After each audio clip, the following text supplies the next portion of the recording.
The shopping list that stayed home. People say age brings wisdom, and I kind of agree. But honestly, what it really brings is the habit of making lists for everything.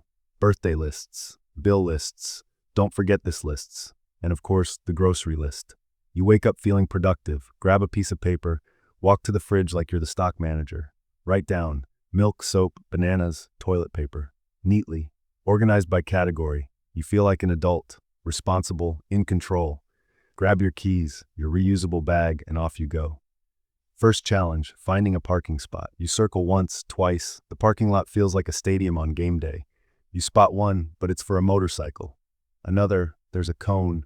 Another, a baby stroller, just chilling there. After 20 minutes, you squeeze into a half space, crooked, but with dignity. You turn off the engine, breathe deep, and think, all right, let's do this. And that's when it hits you. The list is still on the fridge. You walk into the store, chest proud, brain floating. And then it begins. While shopping, I felt like I was chosen by fate, because I got the worst shopping cart ever. The kind that fights back when you push, wobbly wheels, dirty, and it kept pulling to the right like it had a mind of its own. I wasn't shopping, I was doing full-body cardio, dodging people, bumping into displays. Every time I tried to steer, it went straight to the frozen fish. By the end, I was sweating, the cart unbothered, possessed, smug. At one point, I was so deep in thought, trying to remember my forgotten list, I started pushing a cart that wasn't mine. Totally normal, until I noticed. Diapers, a six-pack of beer, a giant watermelon. I don't drink, don't have a kid, and that melon could feed a village.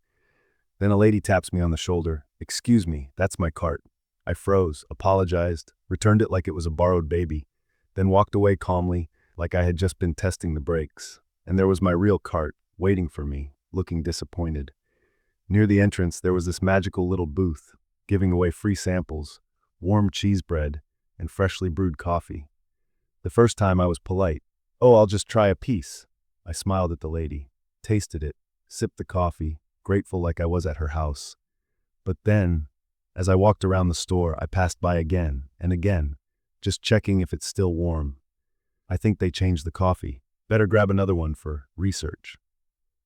Soon, I felt like part of the staff, almost put on a name tag. I passed by so many times, I started greeting the cheese bread. Hey team, still hot? Now back to the mission. You're in the aisle, looking at the rice, staring at the ceiling, trying hard to remember the list. It's coming! It's coming! Hey! Long time no see.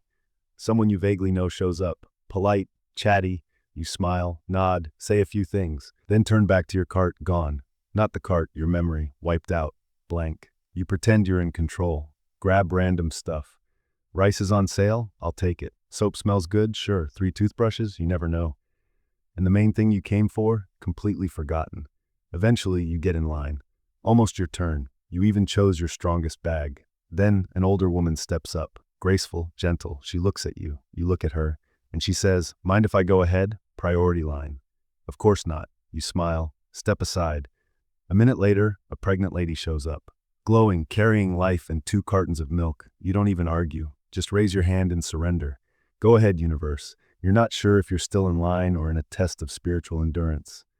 All for some bananas and soap. And just when it's finally your turn, the lady in front of you opens a tiny zipper pouch and starts pulling out coins, one by one, counting them very slowly. 20, 25, 25 again, 30. The cashier offers help. She declines. I know where I left off. Meanwhile, your frozen chicken is becoming soup, and you're standing there, rethinking your entire life. Finally, you reach the cashier. You start unloading your cart, and then she says, just a moment, please. I'm finishing my shift. You freeze. The new cashier arrives, smiling, relaxed, and begins the ancient ritual of cashier changeover. Money drawer swap, counting coins, signing papers, calling the supervisor, entering passwords, all while you're still holding the bag of beans. The line next to you is flying. Your soul is hovering. You've questioned your job, your relationships, your very existence. Finally, you can start now. But by then, you can't even remember your loyalty number. You carry on. The bagging guy is friendly, and you switch into bag inspector mode. Whoa, not the soap next to the bread. No vinegar with the cookies. That's chaos. You check each bag like it's a flight safety inspection. And when he asks anything else, you say, just a few extra bags for support. But we both know it's not for support. It's for your collection. They'll go to the kitchen drawer, the bathroom, around lunch boxes, and that one mystery cabinet, because a good plastic bag is forever. You load the groceries into the trunk, look at the back seat. There's a sweater and sunglasses. You put them on. No reason. You'll see. You head to return the cart, but grab a different one, and stroll back inside. One last stop at the cheese bread booth. No one notices. They don't recognize you with the sunglasses. You get 2 more pieces, another sip of coffee, smile like you've achieved something, then walk back to your car, return the cart, drive home, full stomach, happy heart. Since then, I've tried apps, taking pictures of the list, voice notes, even texting myself, but nothing beats the good old paper that stays on the fridge, alone, staring at you, judging. Because we leave home thinking we've got it all in our head and forget the one thing we needed most. Memory after 40 works great. Exactly 5 minutes after you're back home. If you've ever come home without what you went to buy, if you've chatted in the aisle and forgot what you needed, if you ask for extra bags just in case but secretly hoard them, share this story with someone who lives this same comedy and tell me, what's the most ridiculous thing you've forgotten, even with a list? Your story might be next.